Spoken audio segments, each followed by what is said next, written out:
Hi guys, welcome to my channel. Thank you so much for coming back. Today's video is going to be about what it's really like to be a new nurse. I'm going to be sharing all my experience with you as a new nurse, what I went through, what I saw, what I heard, and everything. So if you want to hear everything about this, please stay tuned for the video.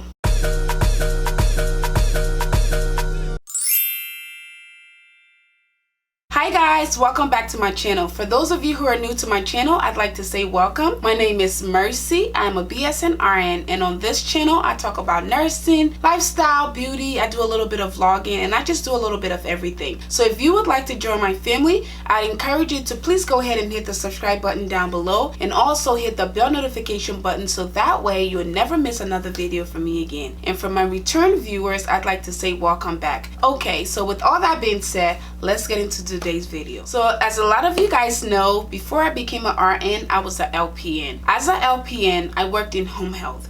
So the what do I want to call it, culture shock, it wasn't as bad as when I became an RN. So as an LPN working in home health, I was working by myself.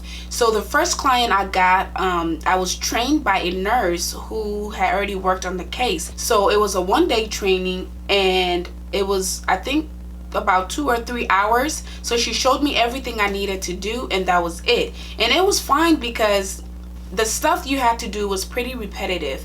So it wasn't anything difficult that you needed to be trained over and over and over. That's one of the great things about home health, because sometimes it is less complicated than working in the hospital. So it wasn't really scary. So once I became comfortable with that case, I started to take on more cases, and I was always working by myself. Which is usually what home health is. You usually work by yourself. You go from clients to clients, or you have your private duty nursing where you're the only one at a time who is taking care of a patient. But when I became an RN, working at the hospital, it was a completely different story. Let me tell you, it is, I have to say, one of the scariest things I've ever done in my life. So I went to a pretty decent school, and I already had my LPN, so I considered myself, you know, an experienced nurse. So I was pretty confident, and I wasn't that afraid. I wasn't thinking that it would be so scary. But let me tell you, those first 3 months, especially the first day, was the most scariest thing of my life. As a new nurse, when you go into the hospital or wherever you're working, you are going to feel so dumb. Everything you learned in nursing school is going to completely disappear. And when I say disappear, I'm not talking about the knowledge. Like, you're gonna know stuff, it's gonna come to you, and you're gonna have common sense. But as far as being a nurse and being trusted with humans to take care of, you're gonna feel like you never went to nursing school. You're gonna feel so inadequate. You're gonna feel so scared. Like, I remember even to flush a patient's IV was scary for me. I had to ask my preceptor, and I had to ask the other nurse if it was okay to flush the IV. And when I went to flush that IV, oh my God, you would think I was giving a life and death medication to this person. First of all, I washed my hands for almost 5 minutes, and I had the time to do this because I was still precepting, so it's not like I had 5 other patients to go run to. But my preceptor was like, go flush that patient's IV. And I was like, wait, what? You want me to do what? You want me to touch a living person's IV? Oh my God. I was like, okay. So I went into the patient's room, I introduced myself, and I washed my hands for almost 5 minutes because I was just contemplating and concentrating and thinking about what I'm about to do. I'm about to really flush this patient's IV. Like, I'm about to insert something that could go into the patient's veins, and I was so scared and so nervous. And then I finally grabbed the flush, and I opened it up. And I remember my professor always used to say, to make sure the flush is properly functioning, you have to open it and then shoot it out a little bit to get rid of the air bubble, because there's always a little bit of an air bubble at the top of the syringe. So I washed my hands forever. I put on my glove. I told the patient what I was about to do. Lucky for me, this poor lady, she was watching TV. She wasn't even paying attention to me. I had told her I was going to flush her IV, and she was one of those frequent flyers. So a frequent flyer is just a patient who's been there over and over, so they kind of know what to expect at this point. Some of those patients will literally tell you what to do before you even do it. So anyways, I already told her what I was about to do. So I opened up the flush. I was shaking like this, and then I went to shoot out the air bubble, and I squeezed the thing so hard until almost half of the fluid in the flush went up on the ceiling and came back down. I was so embarrassed, but like I said, because the patient wasn't paying attention to me, it made me feel so much better because she didn't see what had just happened. So once again, I played it off. I went and grabbed another flush, and this time I was careful. So I got the air bubble out, I secured it to the patient's IV after cleaning it, and then I flushed the patient. And when I was flushing that patient, I was staring into the patient's soul because I thought something was going to happen. And this lady is just lying there so comfortably watching TV as if nothing was happening.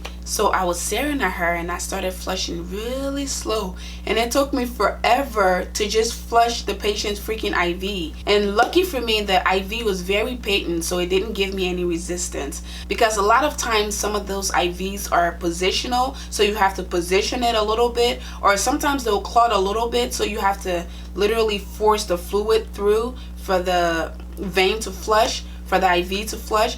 But lucky for me, her IV was patent, so it was a smooth and easy process. So I just say all that to say that the simplest thing is going to become so hard for you. You're going to feel so lost, and you're going to feel so afraid. All I can say is ask a lot of questions. I don't care if you feel like it's a dumb question.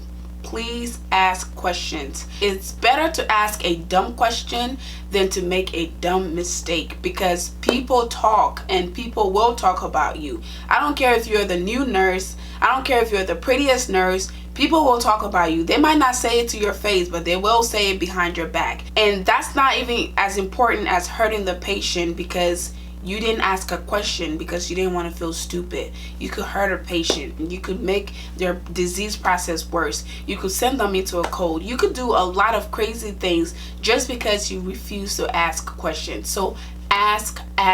Sometimes you'll find yourself asking any and everybody. I remember asking the PCA how to shut off the IV pump, because throughout my schooling, I never had a situation where the IV was beeping non-stop. So my IVs were always perfect because the professor was always there, and the professor was always fixing things. So one time when I was at work, my patient's medication, I remember I was given an antibiotic. The antibiotic was only 30 minutes. So within 30 minutes, the antibiotic was done. So the patient called the PCA, and the PCAs are not supposed to touch the medication. So she called me, and she said the patient's medication is done and her IV keeps beeping, so you need to go and turn it off. I was like, excuse me? I was shaking in my boots. So I went in there, I stood around, I looked at the IV pump, I touched it a little bit, and it was still beeping. And a lot of you know that that is the most annoying sound ever. So I still don't know what to do. So my preceptor is off somewhere with another patient, because what they normally do is when you start to get comfortable, like on your second or third day, they'll give you a patient, and that patient is solely your responsibility. You can ask questions, but the patient is your responsibility. So you do everything for the patient, from, you know, giving meds and doing treatments and all of that. So my preceptor was off somewhere with her patient. So I looked at the IV, I touched it a little bit, it still wasn't working. I had to go back out, and I saw the same PCA. So I called her and I was like, listen, okay, I don't know how to shut that thing off. And she looked at me and laughed, and good thing she was nice about it. She took me back in there and she said, I'm not supposed to do this, but since it's not a medication, I will show you how to do it. So she pointed at it and she showed me how to turn it off. And that was embarrassing for me because I was the nurse and she was the PCA. But that just goes to show you that, first of all, sometimes it doesn't even matter who's who, because if the PCA has been there longer than you, there's a good chance they know their way around everything. And if you're a new nurse and you're like, I'm the nurse, I know everything, I just came out of nursing school, and she's just a PCA, she can't tell me what to do, trust me, everybody needs help from everybody. So that PCA saved my butt, because it would have been more embarrassing to tell my preceptor that I didn't know how to turn off the IV. And a lot of you guys know my story. This preceptor was the preceptor from hell. She was not the nicest person. So the PCA saved my butt. So I just say that to say again, you have to ask questions. Ask. Ask your charge nurse, ask your fellow nurses. Whatever question you have, don't feel like it's dumb. You just need to ask questions, because you're going to feel completely inadequate. You're going to feel like the nursing school you went to basically stole your money and robbed you, because you won't remember anything. But I can assure you that after you start to do things, after you start to get used to certain things, all that knowledge is going to start to come back little by little by little. Are you going to be completely comfortable? No. Even after my 3 months of training, when I went to my second job, I had 3 months of training. At the end of my training, I felt so confident. I felt like I was ready to take care of a patient. Until my first day of being on my own, I felt the exact same way how I felt at the beginning of my training. So it all came back to me, the nervousness, the feeling of not being prepared, everything came back to me. But after a few days of asking questions and asking for help and making sure that someone is there to watch me do a certain skills because I wasn't comfortable doing them, I started to feel more comfortable. Again, are you going to feel 100% comfortable?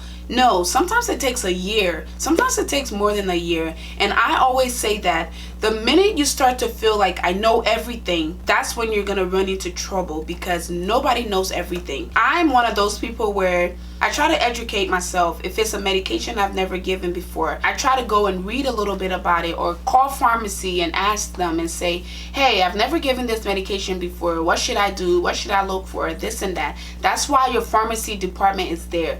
They're there to help you out, because they know you have 1,000 things going on and you're not going to remember everything. Or your other nurses, ask your other nurses. Maybe they have given certain medication. Again, another experience I had was, this was an antibiotic. So the antibiotic comes separate from the fluid. So it's a powder and a fluid, and it's attached to each other. So this antibiotic was prescribed for the patient. And I had given this antibiotic before, but this time it came in the separate form. The first time I had given it, it was already mixed. So it was the fluid, and all I had to do was prime the bag and hang it up and, hook it up to the patient. But this time it was separate. So it was the powder and the fluid, but it was connected. So when I saw that on the patient's order, I didn't think twice about it. I just grabbed the medication and I went into the patient's room. So I'm getting my stuff ready, and I hang the bag, and I realized, why is there powder? So I started panicking. So I was like, oh my God, I grabbed the wrong medication. So I run out to my charge nurse and I told her about it, and she told me that this particular medication had to be mixed. And she was talking to another nurse, so she told me, she said, you have to mix it. So I was like, okay. So I grab it, I go back into the patient's room. I'm like, okay, I know I have to mix it, but how do I mix it? So I run back out. I see another nurse in the hallway, and I showed it to her, and she was like, wow, I've never given that before. And this is a nurse who's been there for a long time, but she had never seen that either. So I had to go get another nurse, and what she told me was there was a cap on the liquid, and there was a little puncture thing on the bag. So basically it looks like this, and this is the bag, and this is the little bottle. So you have to use this thing to puncture the bottle, and then squeeze the fluid into the bag and shake it, and then turn it over, and that's how you give the medication. Again, that was a learning experience. If I didn't ask, I wouldn't have known, and I would have probably just given the patient just the empty saline without the medication in it. So I just say all that to say, as a new nurse, you are going to be scared. Like, you are going to be very afraid. You are going to feel like you don't know anything. You're going to feel very stupid, because I know I felt stupid for a long time. But the best way to prevent getting yourself into trouble, and most importantly, hurting a patient, is to ask questions and ask for help. Always ask questions and always ask for help. Even if you've been there for a year, if there's a medication that you see that you haven't seen before, or if it's a form of medication that you haven't administered before, please ask for help. You'll never look stupid. The only time you're gonna look stupid is when you go ahead and not ask question and make a stupid mistake. Everybody will talk about you and you will be the talk of the unit. Again, I don't say this to scare you. I say this to prepare you and to educate you. So if you like the video, please go ahead and give it a big thumbs up. If you haven't already subscribed to my channel and you like videos like this, please go ahead and hit the subscribe button down below, and also hit the bell notification button so you'll never miss another video from me again. If you guys are wondering where my hair is from, the hair is from my hair company. It is called Nimba Beauty Hair. This is a unit that I made with my hands by myself. Also, if you're wondering where I got my necklace from, this is an African map pendant necklace. It is also from my jewelry line. I will go ahead and leave all of this information in the description down below so you can go ahead and check it out. Thank you guys so much for your love and support, and I'll see you guys in my next one. Bye.